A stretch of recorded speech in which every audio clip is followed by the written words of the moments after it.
All right, y'all, here we are again. This is episode number 4, part 2. So Amanda came on and we got through the first half of her story and we kind of both decided, we know there's a lot more to add here. So let's break this thing up into 2 parts. And we talked before this about, all of the trauma and things that you went through before. And I know there's some missing. And so if you want to add some of that tonight and let everybody know, whatever's missing, the parts that are missing. And then we talked about, Amanda and I talked about where she's at now. And always tell people on my lives or whatever is that to me, that's the most important part. The stories of the trauma and all of that are not great, but they're just part of who you are. They're part of what made you who you are, how you see life and do life and treat people. And so it is what you choose to do with it, right? And so the most important part to me is that's what I would call, making life warrior decisions and doing life warrior shit. And deciding that you're not going to lay down and take it. You're not going to just, accept what they want you to accept. You're going to twist it and do something positive with it, which you have. And so we'll talk about that a little bit tonight. So Amanda, part 2, right? So we you remember where we finished up at. We hadn't quite talked about, your 2 My 2 kids. little. Yep. And so just tell us what's going on with that. So I'll back up a tad bit to say, in 2017, I actually met my husband now, and we've been together 3 years. Yeah. 3 years. We've been together, the whole time, but we've been married 3 years. Right. I met him through one of my best friends at the time, which was his brother. He was going through a treacherous divorce. Yep. And by treacherous, everything that could possibly go wrong went wrong. I can attest. That's like I tell people all the time. I have a lawyer friend of mine that I lift with sometimes, and he always tells me, he's like, "Hey, I hate to tell you this, but whenever anybody comes in and starts asking about divorce, I use you as the absolute worst case scenario."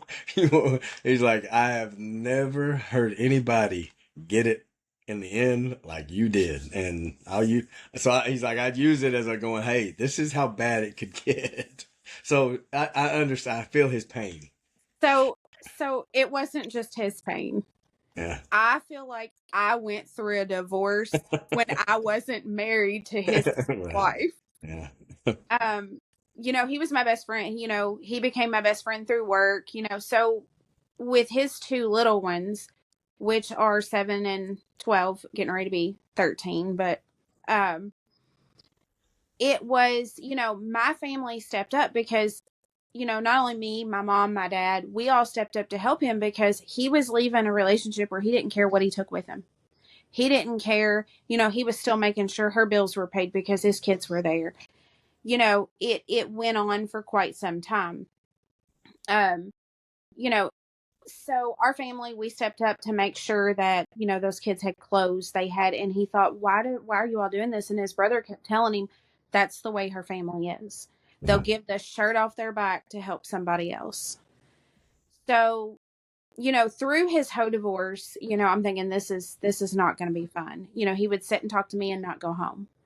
And, we'd sit in literally a church parking lot because that's where at the time his brother had parked all of their trucks. It was, a mowing business. So, all of his other trucks, all that was parked there. So we just sit there and talk. And so long story short there, divorce papers were filed, this, that, and the other. From the minute divorce papers were filed, She tried to say, he was an abusive dad. She found out about me, then it was, she knew that I was around the kids. Well, they had to have somebody around them that kind of knew, to be that mom figure outside of, her. Right. And it was just me stepping up. They knew me in the beginning as only a friend. The baby was only 6 months old. Yeah. So, dad wasn't enough for him at that point. It was just, he was quite, he's a ladies' man. He always will be. Yeah.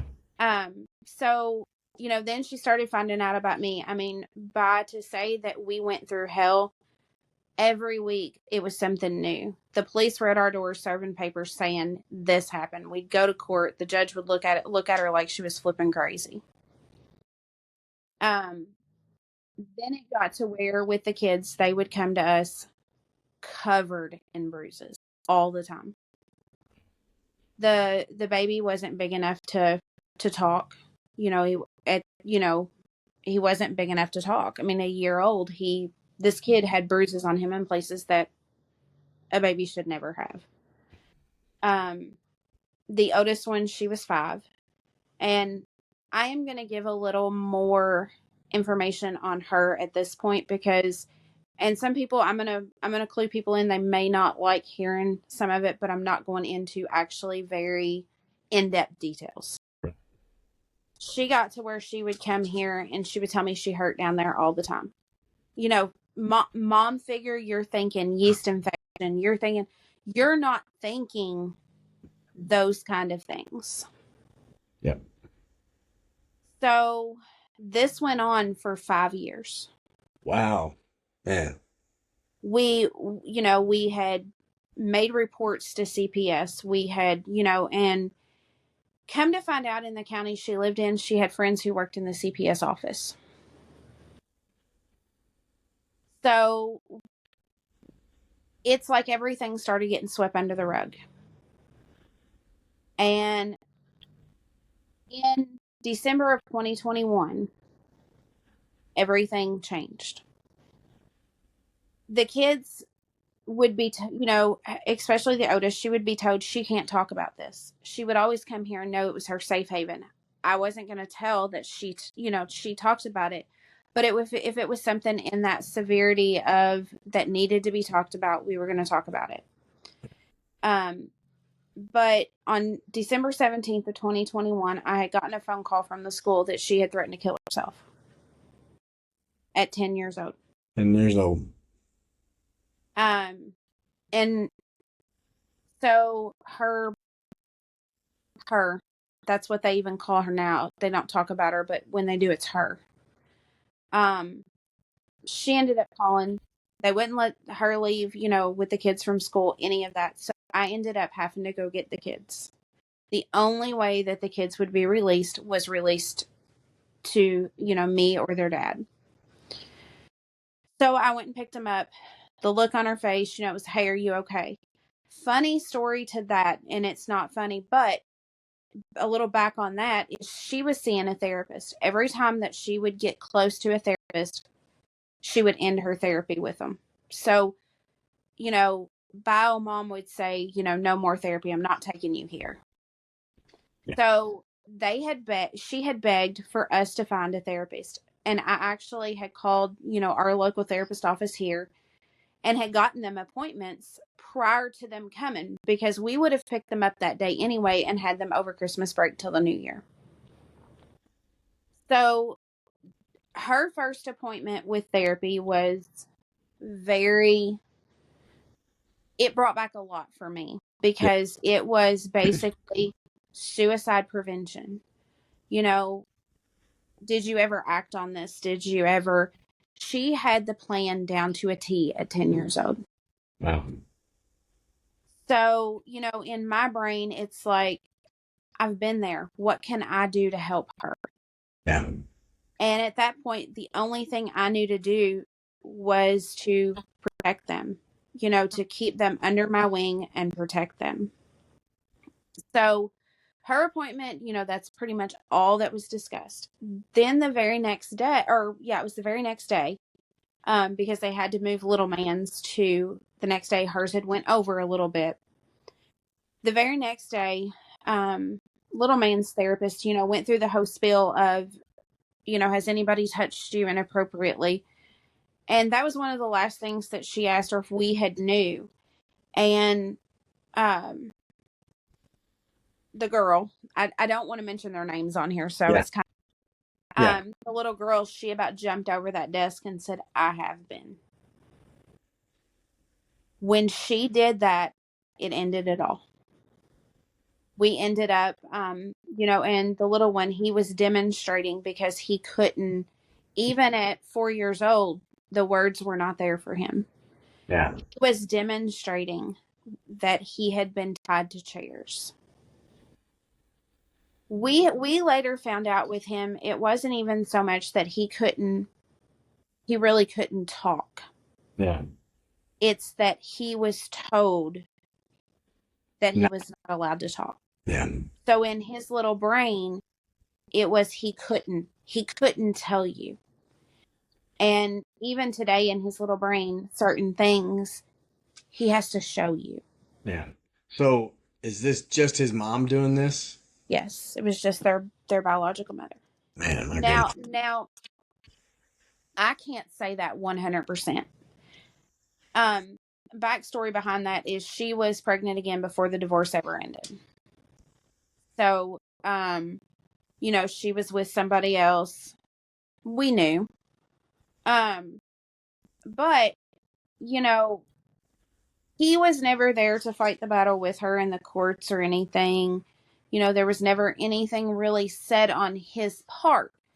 But my problem with that is he knew it was going on. He knew that little dude was being tied to chairs. He knew because at times she made him do it. So he was just as guilty in our eyes as she was. Yeah. So through several years of court proceedings, we ended up having an EPO taken out. It was, filed here in our county because they had actually lived in a separate county than we did. So it was filed here in our county by who is now our school resource officer. Here in our county, we don't have a lot of them. But these kids, both of them, anytime they see that school resource officer, it's, you saved my life. Because he did that EPO, and from December 17th of 2021, they have never been back, never talked, never seen, never anything. The judge gave her an option of going through, the sex offender training, this, that, and the other. She refused to do any of it. She wouldn't go through any of it. So, but yet she's still walking around. Yes. Free and clear. State police here said they had enough evidence. The county she lived in said they could not go off of that evidence. That's kind of a whole another spill on my feelings on that. But the family court judge said it was over. We went through the whole proceedings of years. She had to testify. And for her, I can't imagine exactly what she went through at her age. Right. I went through a lot of things like that from a relationship too, where I ended up having to have major surgeries, and my ability to have kids was taken away from me.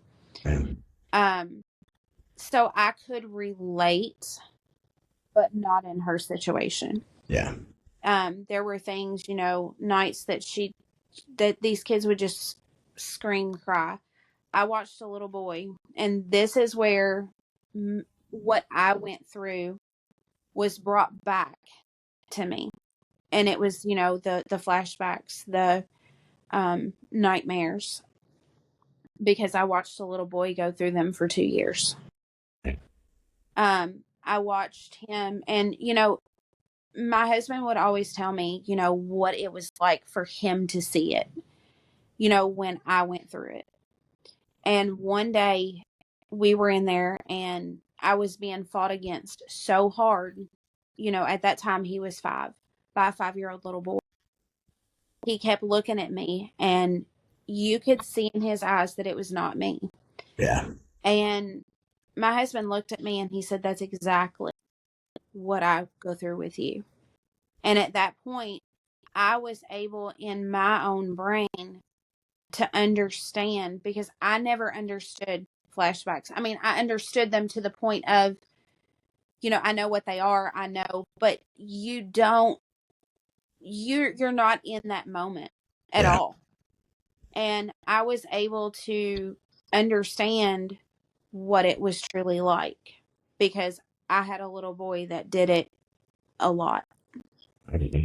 And the end of the night, when he finally came to his senses, he would look at me and he would say, Mom Ever, it is you. That's what he calls me. It's what he's called me since he was big enough to even talk, Yeah. because I was the best mom ever. Yeah. So he calls me to this day Mom Ever. And he but he would just hug me and cry. Yeah. And I told my husband, I said, the hug you and cry part I get. Yeah. But so for me, when I would experience seeing him go through that, 9 times out of 10, that night I would go through something very similar, because it brought back a lot of my past. Yeah. Y'all were experiencing all that stuff together at the same time. Mm-hmm. Well, what a what a crazy household that must It was, felt. and I would always tell him, it's okay. I understand how you feel. I understand what you're going through. I Yeah. said, but I don't know how you feel. Yeah. We had a little girl who every night, we were going through bedwetting phases, which is a huge, huge sign of sexual abuse. She had we'd had several police officers here when they would do reports on the kids and stuff like that. And we would explain to them, look, this is what she's telling us. They would take her and talk to her, but they said, until she can tell somebody, there's nothing we can do. And this was her mom sexually abusing her. Mm-hmm. My gosh. Wow. Yeah. For 5 years. I just I don't. It's so hard to wrap your head around. Like you said, you got the kids there. You got. I mean, the wrap your head around being able to separate, and it's like they're not even human to you. And like I see, I know how I see my kids and my stepkids, and my gosh, man, I don't know how somebody's brain gets there. Yeah, I mean, I haven't researched that enough or known enough, but who knows? I mean, I don't know. She had trauma before too. Who knows? But A lot of times, and this is something I've learned in my schooling, they say a lot of times when something to that severity happens to you, 9 times out of 10, you don't carry on with it. So in the situation of, the 13 or the 12-year-old, they say a lot of times, we would never have to worry about her in that position later on in life. So you don't know what brought that up. yeah. So now that you're mentioning it, right? So your schooling. So you went through all this trauma. You did going through all this stuff during your lifetime. But you now have a master's degree. What's that master's degree in? My master's degree is in social work. But it also, I took a lot of the psychology, as my, as an undergraduate. Yeah. So I was able to do both. And what led me to that in the very first time, and let me mind you, throughout the schooling, I've had to take lots of breaks. Right. It's just, when you're dealing with this, that, I finished my schooling last year. And, you can be a therapist, you can be a counselor with only a bachelor's degree. Yeah. But I knew that I wanted to go further, and I nailed it. I did all my schooling online because I was taking care of, 2 kids. Yep. But what started that is back when I was going to therapy myself. I was going to therapy. The doctor that was in the therapist's office, the most amazing person ever. He would tell me, hey, why don't you think about doing peer support? He said, because you have come, unbelievably so far from this. And, I thought to myself, okay, maybe, but I want to help other people. My original plan was I wanted to help domestic violent women. Not only women, because there are men, people of domestic violence who go through these severe cases. That's what I wanted to do. So, I started the schooling, which I had already had 40 some hours. So I only had to take the main courses to get actually my bachelor in social work. So, I throughout life, schooling was a big deal to me. I went straight out of high school and, did some online college things because I was a mom. Yeah. So me actually going and getting to go to university and experience that wasn't there for me. Yeah. So I was able, when I went into social work, just to complete the basics of social work. And for me, college was fun. Yeah. Those classes were amazing. I'm like, I get to do this. Yeah. So, but, the original classes was, I was going to be just a regular domestic violence therapist. Yeah. So when we got the kids, things started changing. I started learning the CPS systems up one side and down the other. We would have workers come into our home. I could tell them how to do their job when they didn't know. And it's not that they didn't know how to do their job, it's they didn't want to do their job. Yeah, that's the difference. And I feel like I don't think Kentucky is any different than any other state. I mean, I dealt with that here in the fire department. We had to, sometimes deal with, with the CPS or even adult protective. Yeah. And it was the same. And it was, I would see it from both perspectives of they're very much overworked.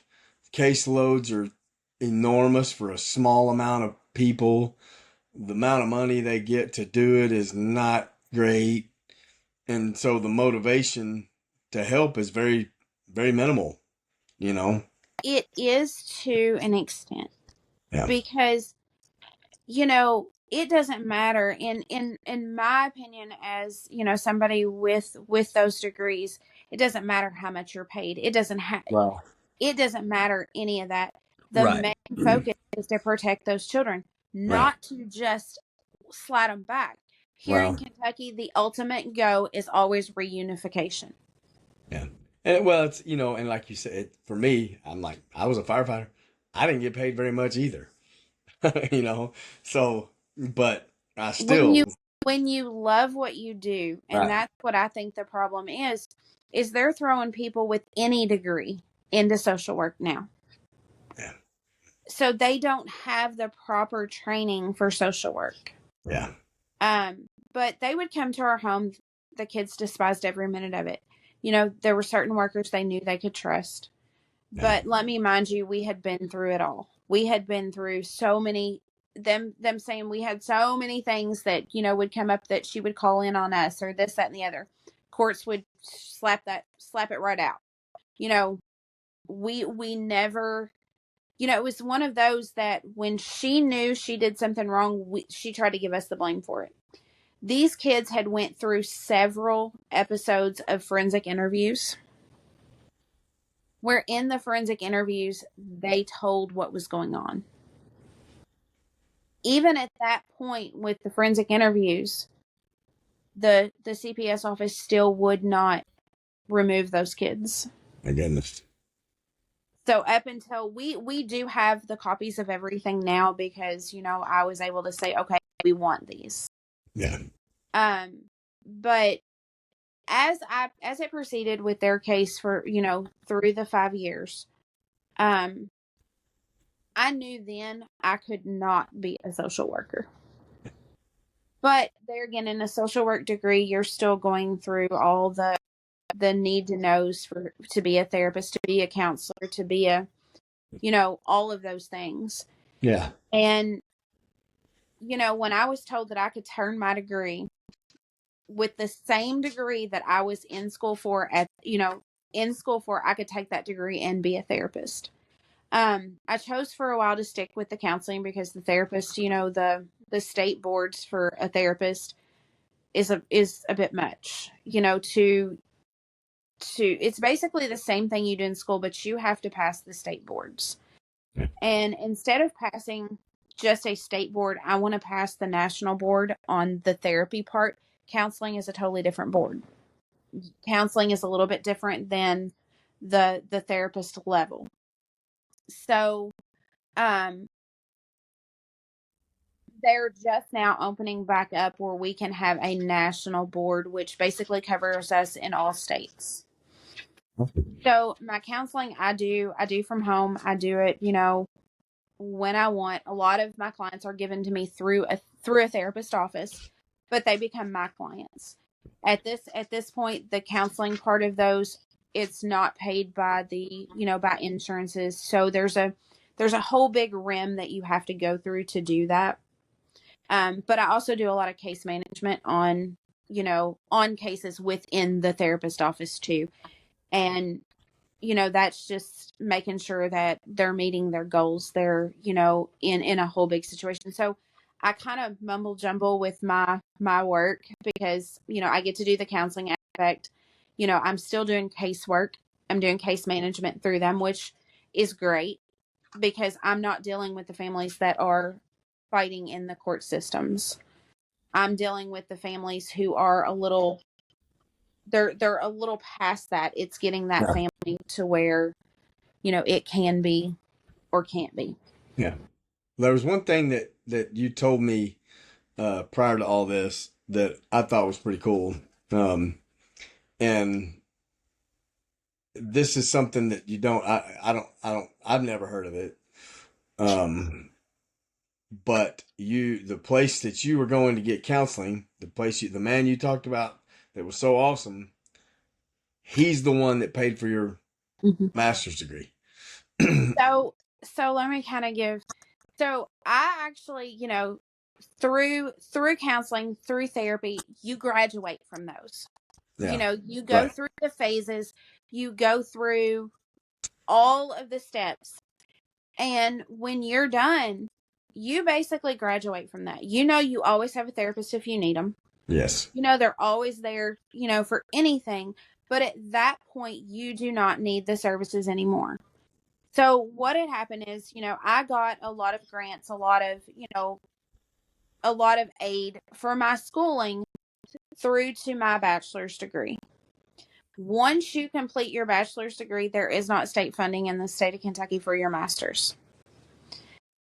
So when I was, when I had taken the two kids, we had taken them to the same therapist office that I went to. Yeah. Now, therapists are a lot of times too, you've got therapists in and out all the time. The therapist I personally saw, she's not there anymore. Because I haven't been to therapy in years. I was able to reconnect with her on a friend level. That's cool. Because you have to be out for so long before you're really allowed to have contact with those people. But I mean, it's been 15 years. So I was able to find her, to talk to her, and more just on that personal level. Right. But when we started taking the kids, the doctor that works in that office has been there the entire time. He's still there. And one of the therapists that little man was seeing was a female. She didn't know me, but she was talking to me and she said, wait a minute, you do know this stuff. And I said, I do know, and I could give you a rim of ideas of what his diagnosis may be. And we got to talking, and I said, but I cannot, in the state of Kentucky, and I don't know how it is outside, you cannot diagnose or treat anybody in your own family. Um, you can't like No idea. yes. So like with the kids, I'm able to use the techniques I have learned to help them, but I'm not allowed to treat, diagnose, anything like that. Yeah. So, we talked about it. That day I was walking out of the office and I got stopped and the doctor said, "Amanda, is that you?" Turned around, gave me the biggest hug there ever was. And he asked me, he said, "What are you doing now? You didn't come back in and visit me like you said." And I said, "I'm trying to just carry on with my life. And, the therapist office is not always a pleasant place, because for me, sometimes too, it would bring back certain memories, but not ones that my body would react to, I guess you could say." Right. So he told me, he said, "Come in and talk to me one day." He said, "I just want to talk to you."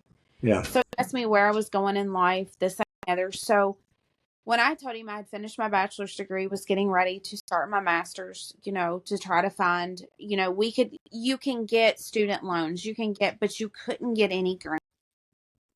So he told me, he said, "If you will do it and complete your master's and give me 2 years," and that's not me being a therapist, that's just me doing casework, doing anything. He told me, he said, "I will pay for your master's degree."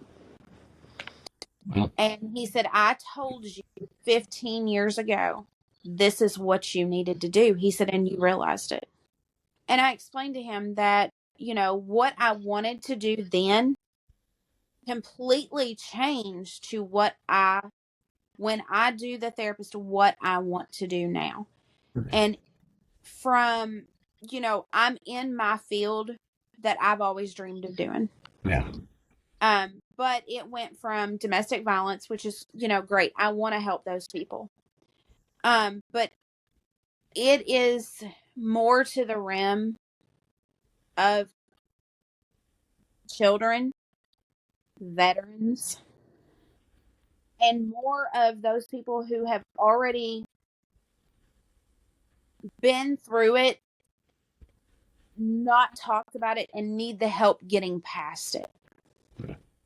And both of these kids have been diagnosed with PTSD, severe anxiety. The little boy was diagnosed with chronic PTSD under 6. He was diagnosed with trauma-induced ADHD because he doesn't know how to control his body in certain given situations. Yeah. So he becomes very all over the place. Right. Severe anxiety. We later found out that, he did suffer some medical things that will affect him for the rest of his life. He did suffer a brain injury.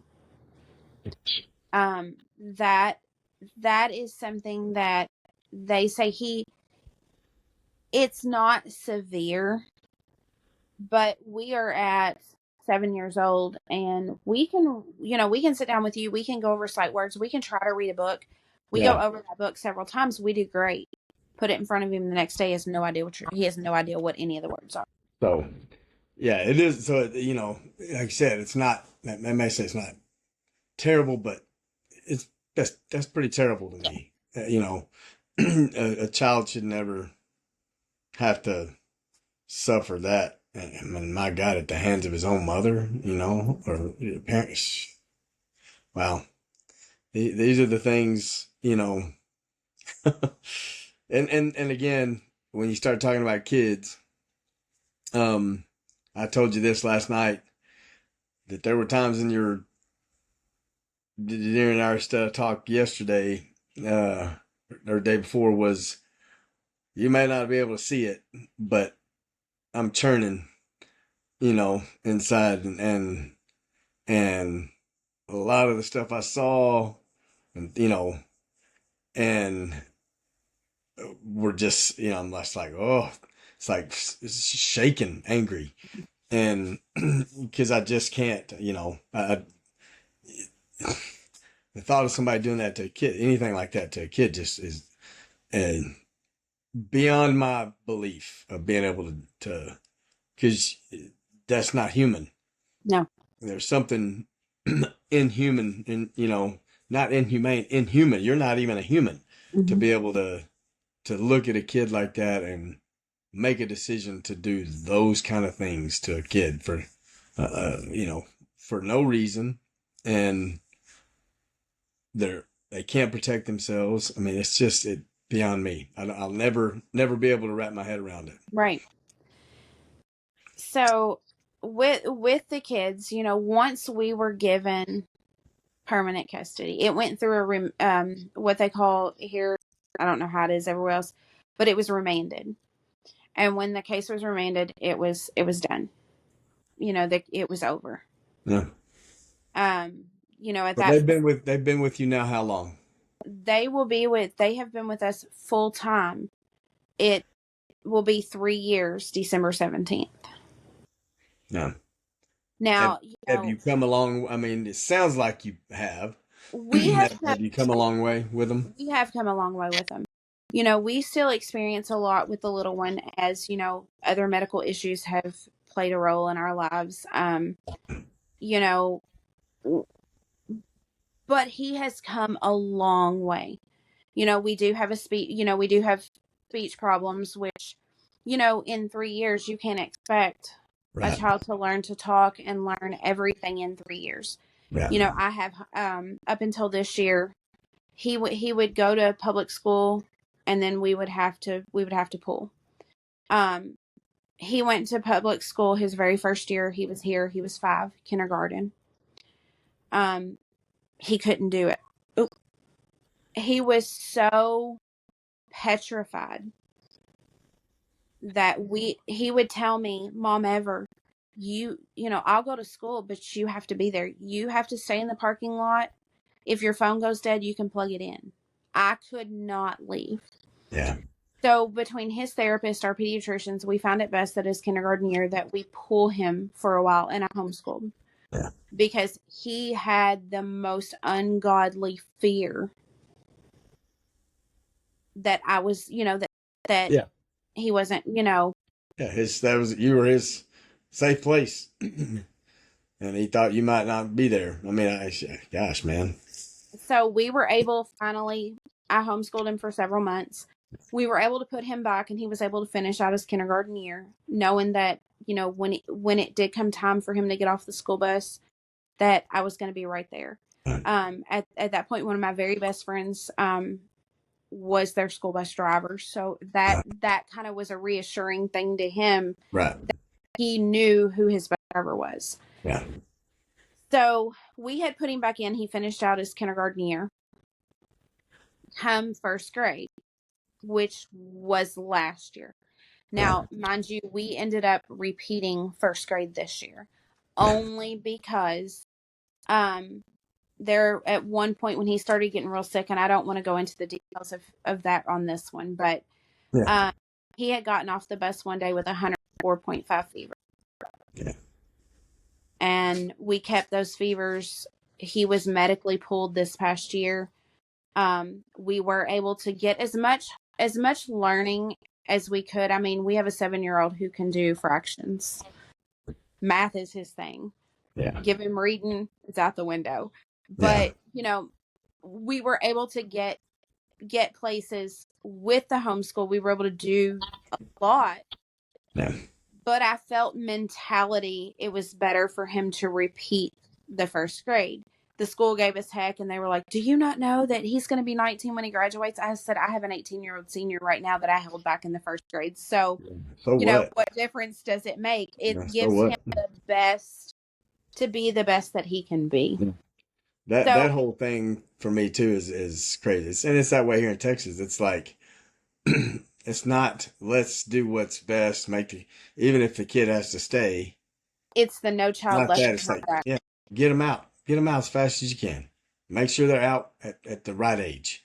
Mm-hmm. And that too, our education system, that's another talk we can have. My dad was a teacher for his entire life, and he told me, when I was thinking about getting into it, and when I was in college, he was like, "Don't do it, don't do it." I It's have the school system now that asks me, "You have enough hours. Why don't you teach kindergarten?" And I'm like, no, I don't want to be part of that system. mm-mm. No thanks. I said you would get mad because my kids would watch Miss Rachel, which that's a whole nother thing. I said, and Danny go, we would watch Miss Rachel because they would learn sign language. They'd learn it all.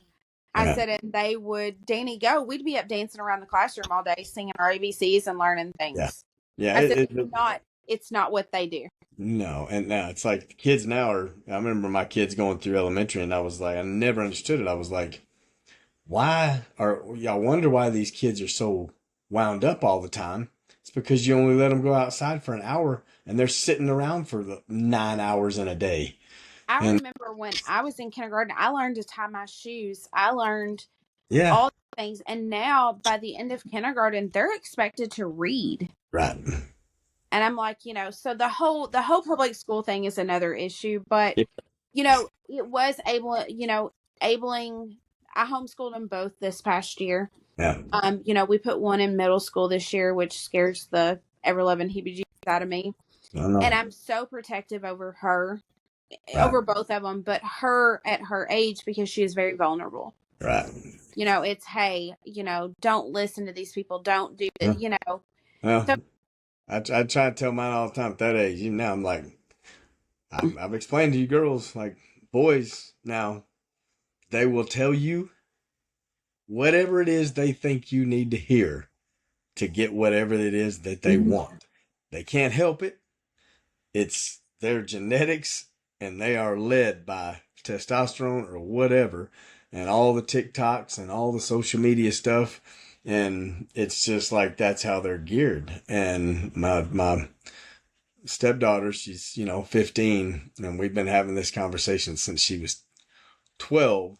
And I mean, she'll tell you she don't like to admit it, but how many times I was like, how many times I tell you, how many times have I been right? Mhm. you know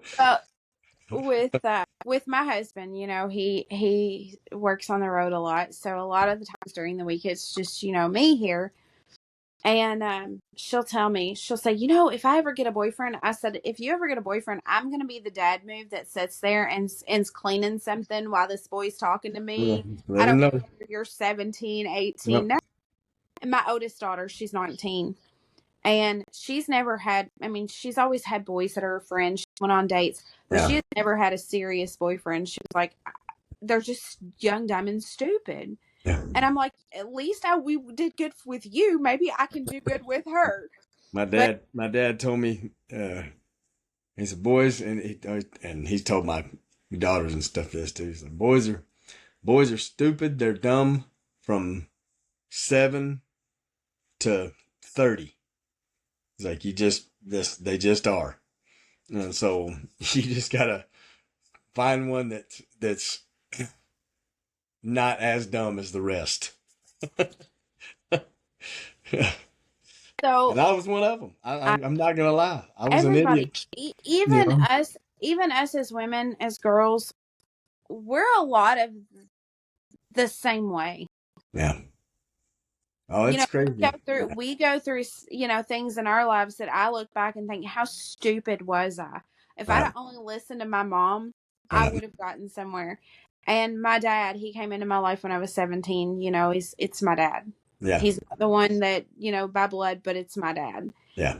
And, he'd say, see, I told you so. If you would have just listened to us. And I'm like, well, we all So go through those. so I want to. We talked about this before we came on. I want to end with. I've asked everybody that's come on to these. What I already know what it is. I know what the why is, and we've talked about this on lives and everything before. Um, what is your why? Because I always say, in order to get anywhere, and for you, and sometimes it changes. The why it's a daily thing. Today, the why is this. Today, this day, the why is this. It's not the same all the time. I feel like that was probably the case with you growing up and going through your life and going through the marriage and everything. It was, you were having to come up with a why every single day. And it wasn't And easy. yeah. And so with everything you've been through, what is right now the why that drives you every day, makes you do what you do, made you get your bachelor's, your master's, take these kids that weren't yours, counsel people, do all of these things despite going through what you went through. So, what is your why? And I want you to tell everybody in your words. I know what mine are. Sort of your maybe core values. Going, what are the most what is the most important thing to you about doing this life warrior thing? What would you tell everybody to focus on, since you've been through a lot and you've been Yeah. through counseling and your master's degree and stuff? So my why kind of is a ball. And I guess I say that as, throughout all of it, my family, my kids were my reason to push every day. Yeah. Through all of that, now my why is I have a passion for helping other people. Yeah. I have a family now that we are a very bonded family. My husband, my kids, these two kids in here are they're not my stepkids anymore. They're my kids. Yeah. And I have a passion for helping other people because in my life, I never saw that help. And a lot of people don't see that help. And, it's not a lot of times for me, it's not just the counseling aspect of it or the coaching aspect of it.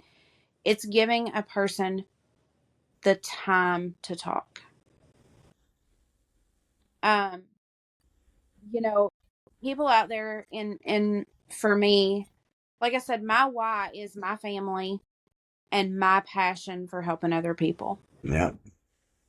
Um, when it comes to what I would tell other people who, for one, are going through anything, doesn't matter what that situation is. A lot of times people are afraid to talk. They're afraid to ask for help. Um, Counseling, therapy, just that friend down the street that you can honestly trust Yeah. is anybody to talk to. Yeah.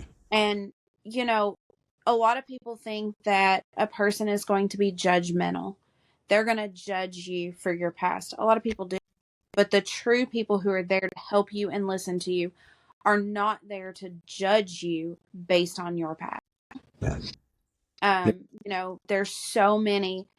And what even kind of this is a little different part to this, but when I got on to Life Warrior for the first time, to the lives, all that, I was like, hey, let's see what this is.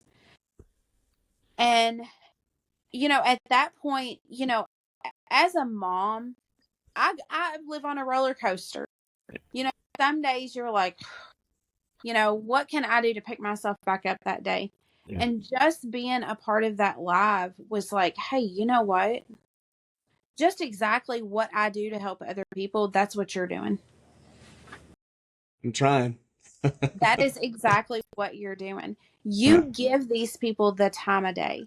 Yeah. And as time progressed, I would think, how can I help him? How can I help you with what you do? And how can I help these other people along with you? A Yeah. lot of times, a lot of you get a lot of women, men, everybody that talk about their past. But a lot of times it takes, sometimes women will not open up to a man, or, they'll tell the brief part of their story. Yeah. But it's like, how can I help him help these people? Yeah. And that's kind of where, meeting you, being on those lives, you have been an inspiration to me as well because of what you do. What you did through your past, I lived it with my family. Yeah. We watched, I mean, we watched one of our EMS family go to a wreck that was her own daughter. Yeah, man. You know, we lived that. I lived every day at the fire stations, at the EMS stations. Yeah. That's what my family did growing up. EMS, fire, police. Yeah. So, to hear you talk about those, I don't know what you went through exactly. I don't know what went through your head, but I knew that I could even relate. Even though I didn't experience it personally, it wasn't me on the scene of these accidents. I did go through a lot of classes at one point, got my first responder stuff. I keep those to this day just because that's what my family. Yeah. So to hear you on the lives, and then each time I would, get more and more involved. And some of these people just, you could hear the cries for help. Oh, yes. At that point, I knew if I could help in any way, I was going to be there at least to be a person for them to listen to. Another person for them to talk to. And that's the way it's worked out, It has. so far. And it's really cool that, like I said, I don't care if it's me or you or whoever else, as long as they're talking to somebody. If through LifeWarrior, through the lives, they reach you and they don't tell me anything, don't care. As long as they're talking, they're getting it through somebody. And there's so many times I do those. Sometimes, and I've told you this before, and I told myself, like, I just don't want to do it tonight.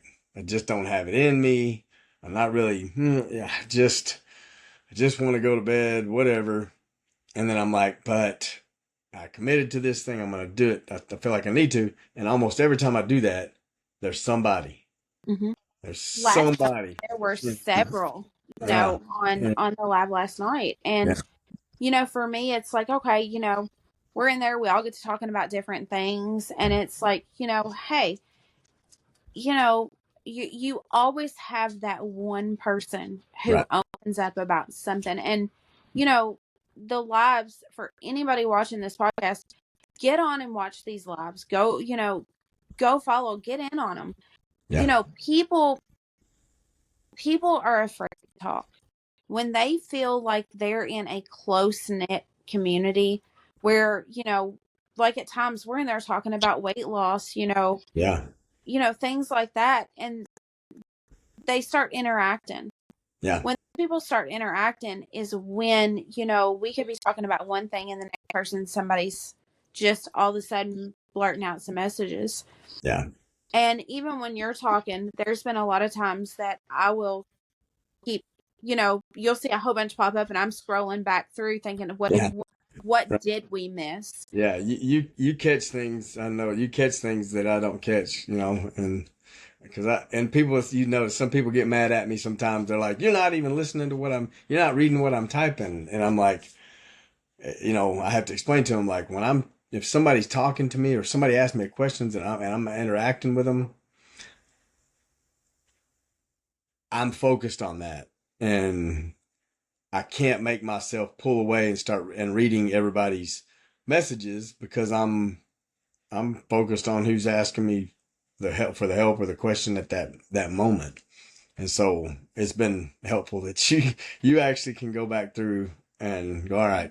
So I try sometimes just to, but for the people to know, like I said, you've also helped me in ways that, these people are from all different walks of life. Yep.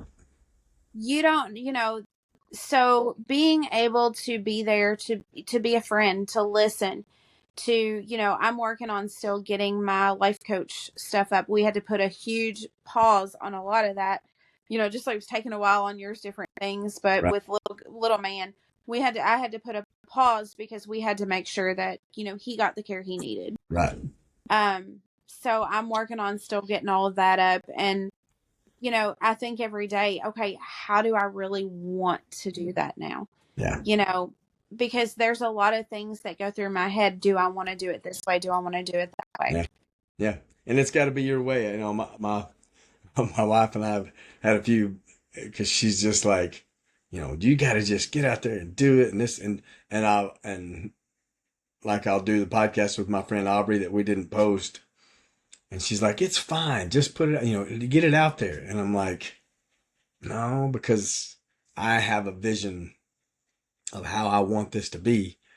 And that's not it.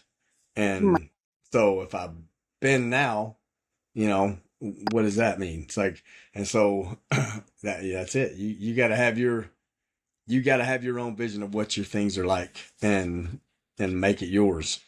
And that way it's not like everybody else's.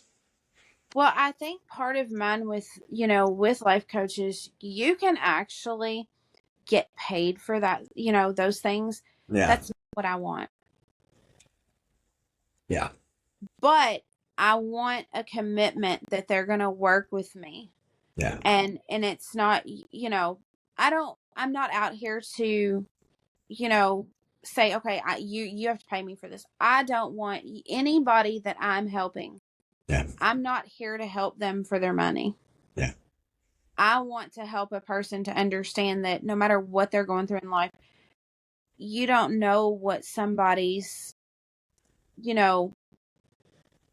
road is, or, how they're living, what they're living, if they're working, if they're not. A lot of people go through that and say, I can't do this because I can't afford it. Yes, you can. Find somebody that is going to listen, like you, I shouldn't say us. We all have that, to help people. So that's kind of where I'm at with my life coaching. I'm not ready to put it out there for. I want to put it out there for the ones that need that help, but are don't know where to go for it. Right. Like Mario, he the therapist. He wasn't gonna find that therapist. He was not gonna. And Yeah. if even him, that was an inspiring thing, because you got him to tell a lot of things for the very first time. Yeah. Yeah, that was pretty cool. Yeah. That, that he came out there and did that, chose that time to do it. And you can see a little bit of the weight lifted off. It was like, I finally said it. I know you could. He just had that, he was kind of, he was down to earth, kind of, just kind of mellow. But there at the end of that podcast, it was like he just had a spark to him after that. Yeah. Yeah. No, I was proud of him. That was awesome. Yeah, that was pretty awesome.